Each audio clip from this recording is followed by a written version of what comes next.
Good afternoon. My name is Brian Donovan, and I'm from Findmypast.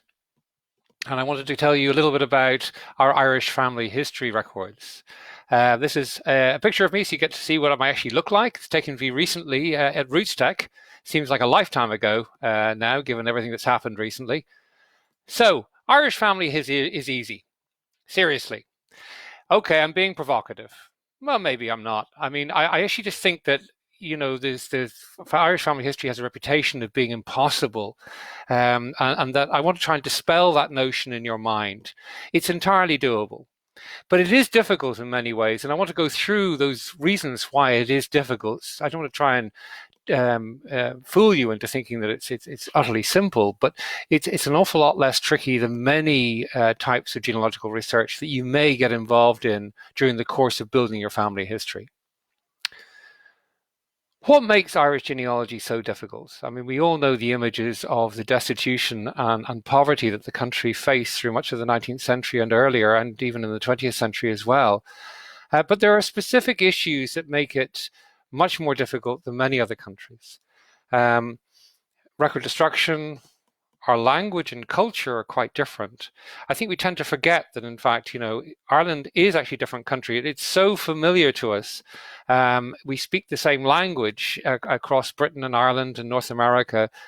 We have so many similarities. We tend to forget that that's actually probably reflects more modern similarities than they were historically. And then, of course, there's religious differences and other cultural features, which I will try and explain a little bit. But the big one, the one that actually imposes itself on all aspects of Irish genealogy research, is record destruction. And this image is seared on the minds of all Irish historians, not just genealogists now, all Irish historians. And this is the opening shot of the Irish Civil War.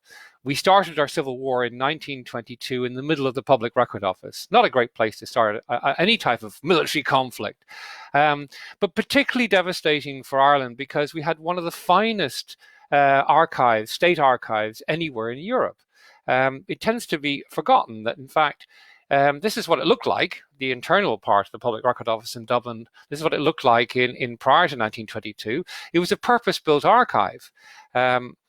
It had several floors, had many specialist rooms, specialist care in place, but the actual destruction of this building by those who were inside meant that we lost all of our early 19th century census records, 1821, 31, 41, and 51, almost completely obliterated. We lost over half our Church of Ireland parish registers, much more important than you might immediately think, because the religious character of the country in the past is not necessarily what you might think of it today, and I'll discuss that more later on while I'm talking to you. And we lost almost all of our wills and court records. So it was potentially devastating. Must remember, though, that the destruction of the PRO, as important as it may be, was not the only record destruction in Irish history. I mean, we lost the 1861, 71, 81, and 91 census records, and largely by bureaucratic mistake. Two of them were destroyed automatically, and the other two were destroyed because of need for paper during the First World War, and because of an assumption that there were enumerators' copies, that the versions you're used to seeing for England and Scotland, which were never taken in Ireland. So destruction is a really serious issue, but it doesn't make it impossible. For those of you who are in America, you'll be familiar with the southern US states following the Civil War there and just how difficult it is to do research. I also mentioned language as being a problem. It's more of a problem, it's problematic for us because most of us today, and particularly for those of you who are in Britain and those of you in North America who are listening, you're almost certainly going to be English speakers. You will not be familiar with the Irish language. Even those of us who are Irish, who live in Ireland like myself, like to think we're familiar, but we're not desperately familiar with the language at all. We may have got taught it in school, but most of us weren't very good. But at the same time, at least we have a slightly better grasp of it. This is a really good map, which was actually created by a former Prime Minister, former Taoiseach of Ireland, Garret FitzGerald, who actually mapped all of those people who were over the age of 60 and were Irish speakers based in the 1911 census. See, we can actually tell what parts of the country were Irish speaking prior to the famine. And it's quite useful because it'll give you an idea that more eastward your family were from, they were almost certainly English speakers in the 19th century. The further west, they were almost certainly Irish speakers, particularly in Munster and Connacht. And of course, this difference of language is quite important because we had an administration in Dublin who used English as their vernacular, whereas you had a large part of the population who didn't, or didn't even know the English language at all. It also created controversy and conflict, which is a key feature of our history. Also, the Irish themselves, you like to think of the Irish as a defined category, a defined nationality and cultural group. But whereas monoglot is not monoglot, whereas as varied as any other country in the world, we're an amalgam of different people who've migrated here from somewhere else over time.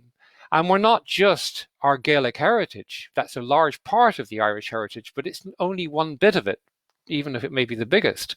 We had a large settlement of Vikings 1,000 years ago. We had the Anglo-Norman settlement of Normans and Flemings and Welsh and Anglo-Saxons who came in during the 12th century, particularly 13th century.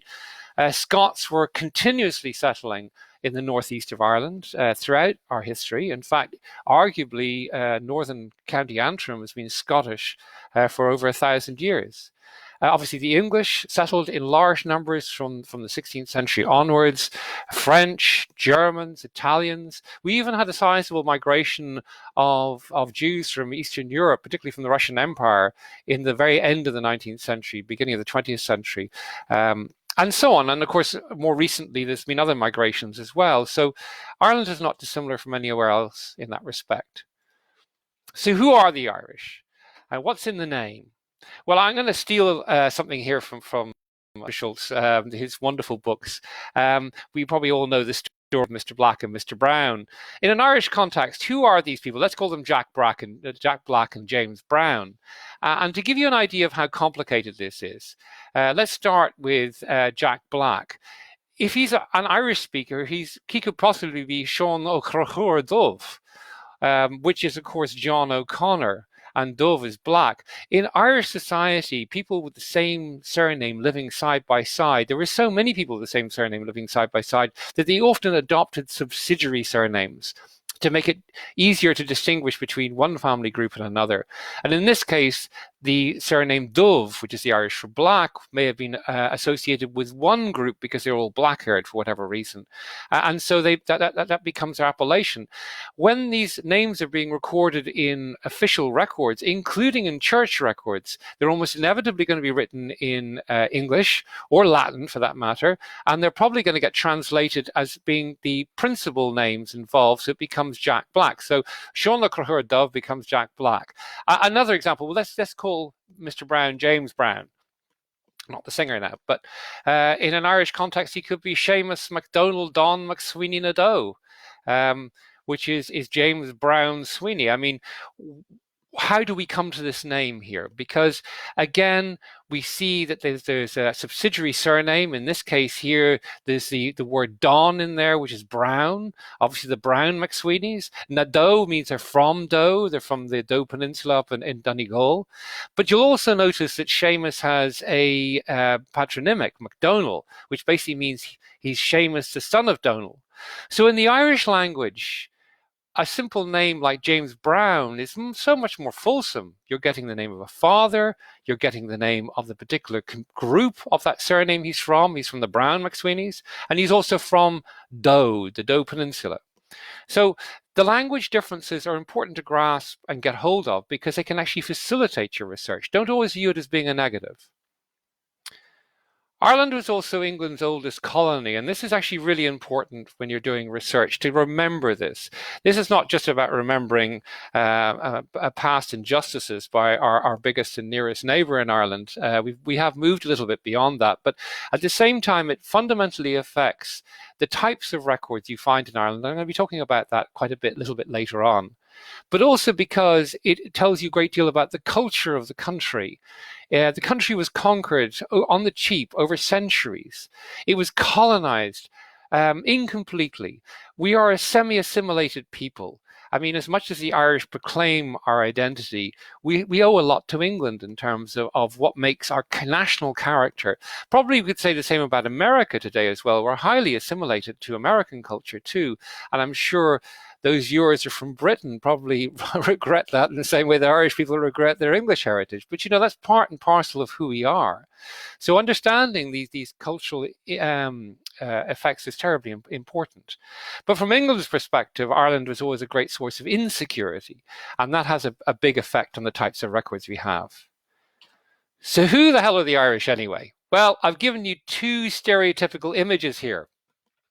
Now, these are ones you'll see all the time. Obviously, the partying Irish leprechaun on St. Patrick's Day, or the image of complete misery and poverty during the Irish famine.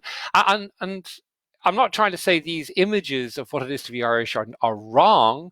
Each of them in a different way captures a certain amount of truth. But if we view the Irish in these sort of rather simplistic terms, you're never really going to come to terms with who your Irish ancestors may have been.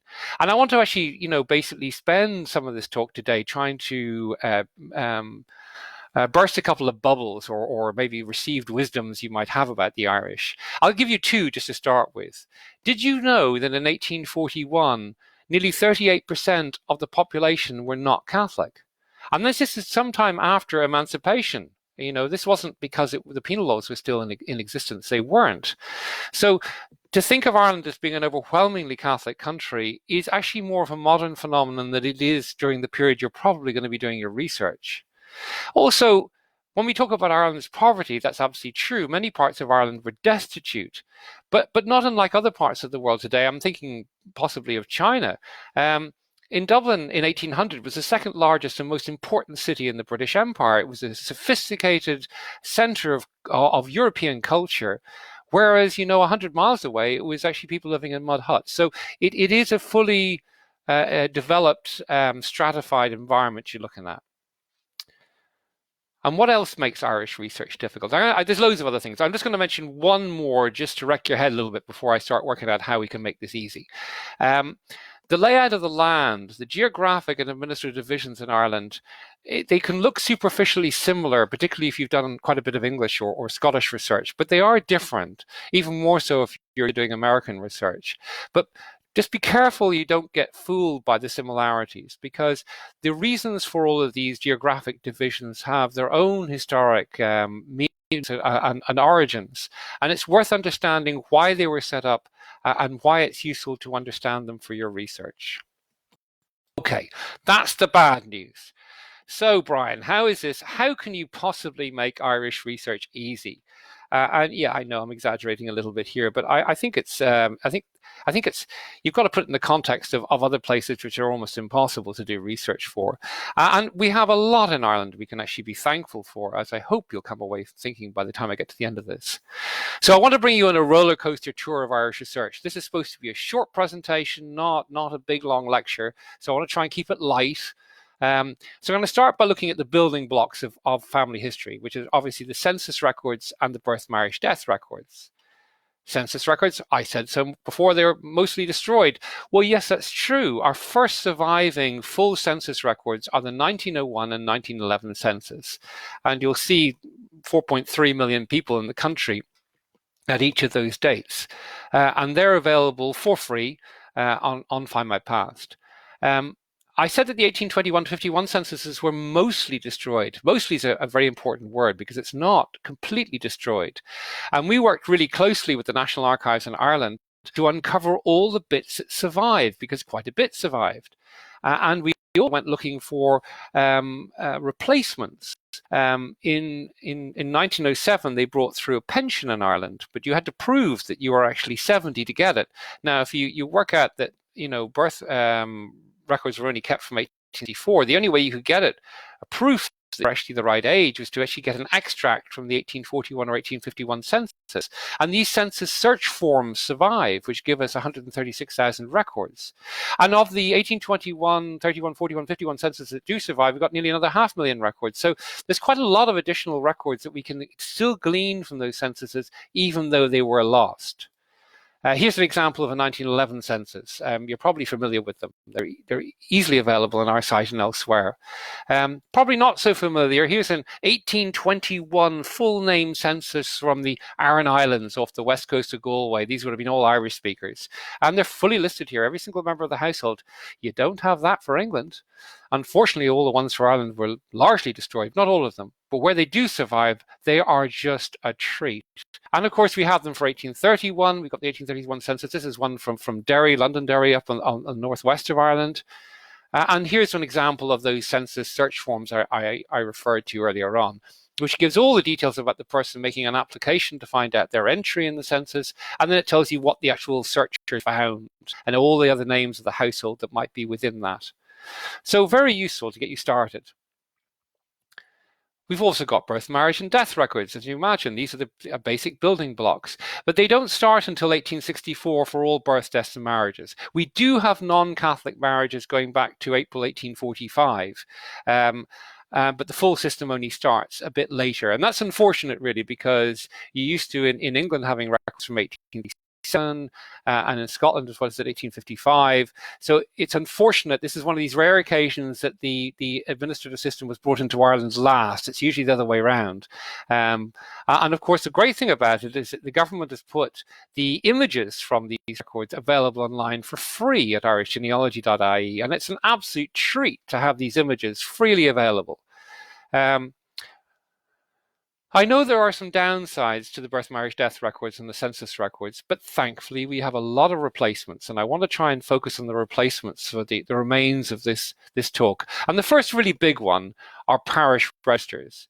We're blessed in Ireland in the fact that so many parish registers survive, and they survive so well, particularly the Catholic parish registers, because it wasn't a state church. They had their own records privately, and the records survive generally pretty well for the 19th century and later. You've got to remember that our parish registers, because of this, play a much higher or more important role in research than they do if you're carrying out research in Britain or in North America. And Ireland was a pluralist society. I think that's something that you need to really take on board strongly. Is that what pluralism means is you have people of different faiths living side by side. They may hate each other. They may marry each other. Who knows? There may be discrimination. There was. But there were these people living side by side, and the country was a patchwork of different faith groups living alongside each other, particularly in the more urbanized areas. And remember as well about Protestants. Protestants migrated in proportionately higher numbers. And I'm not talking about the Ulster Scots particularly. I'm talking about Episcopalian, like Church of Ireland people as well. They migrated in higher numbers. And why was that the case? Well, it's because of two things mainly. One, they tended to be settled in the eastern half of the country. If you draw a line from Derry to Cork, east of that, they tended to be there, which tended to be a higher value. So for a farmer there, you had a better chance of actually saving enough money for passage. And also because that community spoke English, which was a really important thing to have if you were going to migrate, particularly to Britain or America. You could actually integrate very quickly. It was much more difficult for Irish. So let's start by looking at Catholic records. There are 10.6 million Catholic parish records online at Findmypast. They date from 1670 to 1900. They cover over 1,000 parishes. That's really most of the parishes in the country. And they cover north and south, the entire country. They're really interesting for a variety of reasons, not just for your own family history research, but because they document in such a stark way the decline and collapse of the population following the famine. But from your perspective right here, right now, to do research, they're available, and they're available for free forever on Findmypast, both the images and the indexes. So you should jump into these quickly. But bear in mind that Irish Catholics, when they migrated, brought their religion with them, and they remained very closely connected together when they moved to Britain and North America. And this is one of the reasons why Findmypast set up the Catholic Heritage Archive some years ago. And we're working diligently to try and publish all of the surviving Catholic parish records in Britain and in North America. It's going to take us a long time. For a number of reasons. First, because we want to trace the Irish, because we know that they migrated together in groups and they kept closely associated within their church, but also because we want to try and uncover the story of the Catholic community in general in those other places. And these records are wonderfully informative to help bring back records to Ireland. I'm going to give you one example here, because I'm not going to be giving that many examples of records. We don't have time. But here's a record from 1810 from Glasgow in Scotland. And it's of a John O'Donnell, who's a travelling merchant originally from the county Donegal. And it tells you the parish he's from, the parish of Ernie. And he's married to Sally Gallagher, who's originally from Donegal in the parish of Dunwell. And he tells how they'd already married in the established church, because they kind of had to, because that was the law. And they go on to marry in the Catholic Church. The reason why this is important is we have no birth, marriage, death records or baptismal records or parish records from 1810 in Donegal. We have nothing like it. So from a Scottish record, we're going way back to a time frame when there are very few records in Ireland at all. So you need to be going back and forth between the records locally and the records for where people migrated. Now, I said before that 38% of the population in 1841 were not Catholic, and the bulk of them were members of the Church of Ireland, the established church. This meant that it was actually the official state religion, a bit like the Church of England is in England, or the Church of Scotland in Scotland. And whilst it wasn't the majority religion of the population, they had all of the responsibilities an established church might have for, basically local taxation and roads and poor relief and all that sort of stuff. The records, whilst a lot of the parish records were lost, as I said, in 1922, the remaining originals are held in the Republic of Ireland by the Representative Church Body Library, and in Northern Ireland by the Public Record Office of Northern Ireland in Belfast. And they're slowly but surely digitizing their records. Thankfully, we at Findmypast have already digitized quite a few, which you'll find online on our site. Most importantly, we just released last few months the records, transcript records of Rosemary Folliott. She was an extraordinary 20th century Irish genealogist who transcribed over 500,000 records from parish registers all over Ireland, particularly in Munster in the southwest, but also many other counties as well. And these are available exclusively on Findmypast. Of course, the Church of Ireland wasn't the only Protestant faith. I mean, for example, the Quakers, and you probably don't think of Quakers as being particularly, associated with Ireland, but of course, Ireland was probably the second or the third most important country they started in. The fact that the overwhelming majority of them migrated shouldn't take away from the fact that they were well embedded in Ireland from 1660. And the great news is if you've got Quaker ancestors, you're in for a treat, because the Irish Quaker records survive pretty much comprehensively back to 1660, and everything is available exclusively on Findmypast. All of their birth, marriages, and burials, their wonderful registers of minutes, disownments, migrations, and sufferings. For example, here's an example of a migration record of Joshua Fuller Doyle from the Dublin meeting moving to Philadelphia, because you had to bring a cert to show that you were a proper Quaker when you arrived in your new meeting. So you're getting migration information, and this is fantastic. Now, I said before that when you're doing Irish research, there are areas which you have an advantage over other countries, and I'd like to look at that now. The two big advantages you have, what I call the Irish opportunity, are security records and land records. We have these in abundance compared to you in England, if that's where you're from, or for that matter, anywhere else. And this is our history is utterly dominated by the issues of land and security. So it's no surprise that we have so many records, but incredibly useful. So let's where we start. We'll start with land records. Many of you will be familiar with the Griffiths valuation, the formerly called the primary valuation, but this was the record of rural taxation to support the poor union system. And it covers the entire country. It gives you information on virtually every occupier of land in the country, every tenant. who they paid rent to, what they were a tenant of, how many acres, and so on.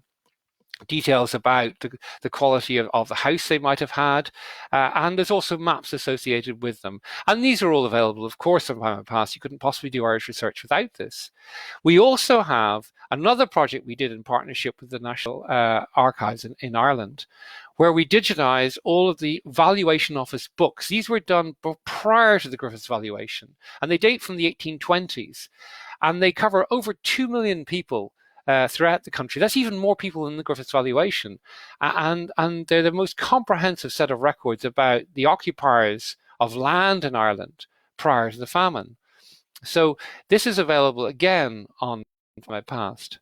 But more than that, during the middle of the 19th century, a crisis happened in Ireland, as you know, the famine, which actually brought about a major issue for the big landed estates in the country, because many of them were financially distressed already for a variety of reasons. But because of the famine, they suddenly weren't taking in any rent anymore because people couldn't pay, so they went bankrupt. But the problem was estates couldn't go bankrupt. This is the nature of the law around them. So the state had to step in. The government had to step in, and they set up the Encumbered Estate Court in 1848, which was renamed the Landed Estate Court in 1852. And they then took charge of these bankrupt estates, and they sold them. And the good news here is it means that we have over 8,000 rentals from these estates, which name over 500,000 tenants. They cover nearly 25% of the country in the mid-19th century, and they give details unavailable anywhere else. And these are all online on Findmypast as well. You won't find them anywhere else. To give you an idea of what these things look like, here's one record which gives you two tenancies of 5 acres and 3 acres, and it gives details of when their leases were granted. In this case, 1792. The second one was at 1802. So you're going way back in time just from this record. Very valuable. And we also get maps with them as well. And again, as I said, these are only available in Findmypast. So land records we have in abundance in Ireland, and I've only just mentioned some of them here. Many more on the site too you can look at. Security records too. Now, I don't have time to even get into the huge range of security records we have, so I'll just pick a couple of our really biggest collections. We have the petty sessions and magistrates records. These are around for centuries, but they were formally established by statute only in 1827. And they had to keep mandatory, they had to keep records from 1851, but we do have records for some districts going back to the 1820s. They dealt with both criminal and civil law, and there were over 600 courts in the country. There were many more courts per head of population in Ireland than there was in England or Scotland, for example. And many more people went through the court system in Ireland because we were much more heavily policed. The number of police in Ireland was far greater than you would have found in England and Scotland at the same time. Now, I'm using England and Scotland by comparison because there's a tendency to view the countries as being similar, but they're not. The nature of their policing and governance is quite different. So there's 23 million cases we have online, which go up to 1919. We're under a 100-year rule in this material. And they're all available on Findmypast. I put in a cartoon there taken from Punch magazine in London. This was their view of what an Irish courthouse looked like, which of course is riven with their own anti-Irish bigotry. But at the same time, there's a certain truth to one side of it, is that more than half the cases are civil cases, taking neighbours against neighbours, because Irish people love their day in court. In fact, you know, the most litigious people in the world, they're from America. The second most litigious people in the world are Irish. I wonder if there's a connection. Anyway, moving along. This is what actually a magistrate's courthouse did look like. This is a pen and ink sketch from the 1850s, taken from the London Illustrated News. And you'll notice that the JP, the magistrate's on the right-hand side sitting at his desk. He's probably the local landlord. That's the way the system worked. It wasn't terribly fair, but that's what it was. On the left-hand side, you'll see another man sitting at a smaller desk, and he was the recorder, and it's his books that we published. And in the room, you'll notice there's a couple of officers there from the Royal Irish Constabulary who are bringing cases, criminal cases, and then you just have the local community waiting for their moment before the judge. And the records look a bit like this. This is one I like to use because it gives you an idea of the types of stories you get from these records. They're so full of stories, and that's what I think makes family history come alive, doesn't it? This one here is from 1898 in Templemore in County Tipperary, and it tells the story about how Joanna Maher brought her brother Patrick to court, and the court case records how Patrick threatened Joanna's life, having previously accused her of witchcraft. And then Joanna responded by saying that her brother was a dangerous lunatic. I mean, this is your classic family bust-up in a courtroom. Of course, there's a long story about what happened here afterwards, but that'll be for another day. But this is what I'm trying to say to you. These stories aren't just simply about petty theft or drunken disorderly behavior or things like this. They open a window on a world which is long gone. And of course, the courts had to pay for themselves, and they did this in a variety of ways. But one of the ways they did it was by granting licenses to do things. And dog licenses was an important one. Everybody who had a dog had to have a dog license. And if you had to get a dog license, you had to actually record your name and your occupation and your address and so on. Another very useful resource for Irish research, where when you don't have other documentation. Here's an example of what they look like. And you can see the name, residence, how much money they pay. They tell you a bit about the dog too, for those of you who hadn't thought about putting their dog into your family history. But they tell you the color of the dog, the breed and description of it, and if you're lucky, they might even tell you their name. As you'll notice, all the names are on the right-hand side in the remarks column, which is great fun. Now, after courts, of course, the other major part of security in Ireland were prisons, and we had an abundance of prisons in the country, well organized. We had a national prison building campaign starts in the 1790s. We have over 2.7 million prisoners recorded prior to independence in 22. And the numbers of prisoners going through the system was again very, very high, much higher than you would have found in England or Scotland. In both court cases and prisons, probably twice the number of people going through the system per head of population. So again, a really valuable thing for your research. So it gives you lots of information in these prison records. That's an image there of the inside of Kilmainham Jail, which is literally, I can see out my window at the moment. Another picture, which those of you who might be interested, this is Spike Island, which was the prison where prisoners were kept before being transported to Australia. For many, many decades, this was their main port just outside Cork. And the records are incredibly detailed. Here's to give you one example, because I don't have time to give you loads. But here's one. This is the top guy at the very top. We have a Patrick Ward. He's a tinsmith, so he's a traveller. He's 46, he's 5'9", got red hair, blue eyes, fresh complexion. He's got tattoos, and they give you details of his tattoos. He's born in Johnstown in Athlone. His last residence was Tuam in County Galway. His wife is Mary Ward Tubridy. Mary Ward, and she lives in Tubridy Road in Tuam. Isn't that great? You get all this information about the person, and he's only been put in prison for a short period, so we can actually read there in the offence. He was drinking, I think.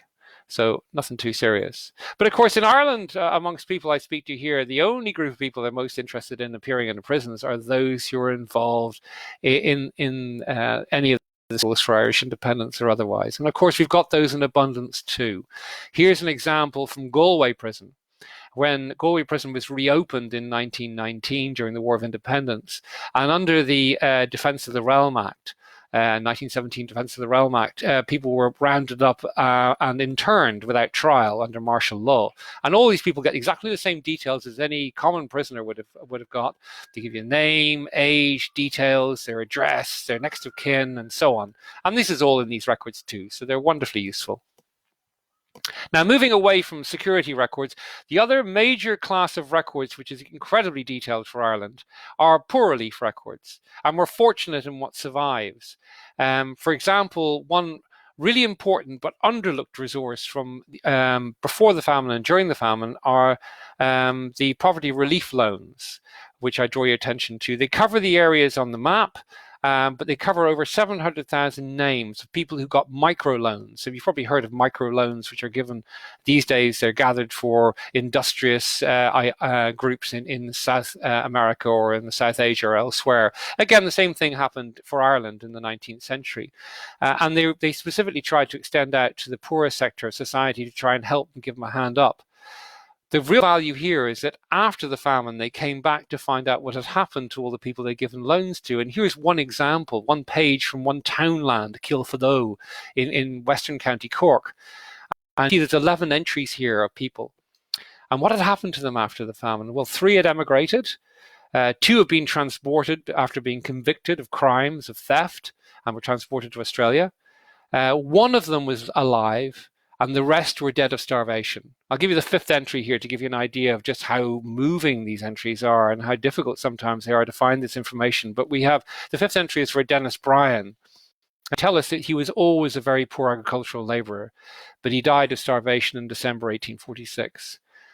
So these are the sorts of records you can find, which are hard, but they are a real illuminator to the extremity of Irish history. Of course, the state provided poor relief as well.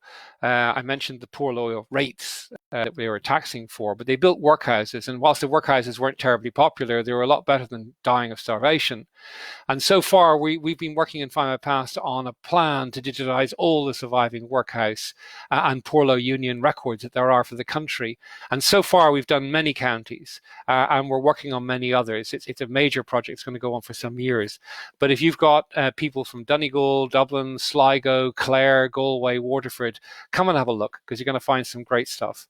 For example, here's a page from the Sligo workhouse registers, and you get the people's name who came in, their age, whether they're married or single, what their religious denomination was. For those of you who track these things, so far we found that about 15% to 20% of people who enter the workhouse are not Catholic, if that's of interest. But that's Sligo in 1854. But it's not just Irish workhouse records. If you're looking for the poor, the Irish poor, look at where they were being helped when they left the country. Here are the Liverpool workhouse records, and they're full of Irish people migrating into Liverpool without a bean in their pocket, then suddenly landing and hoping the state will help them out and get them going, and they end up in the workhouse. So just be aware of where your ancestors are likely to end up when they arrive in Britain or when they arrive in North America. The last group of records I'm going to talk about today, because I don't have much time, are newspapers. We tend to forget that the Irish were incredibly literate and incredibly well educated in the 19th century. Why was that?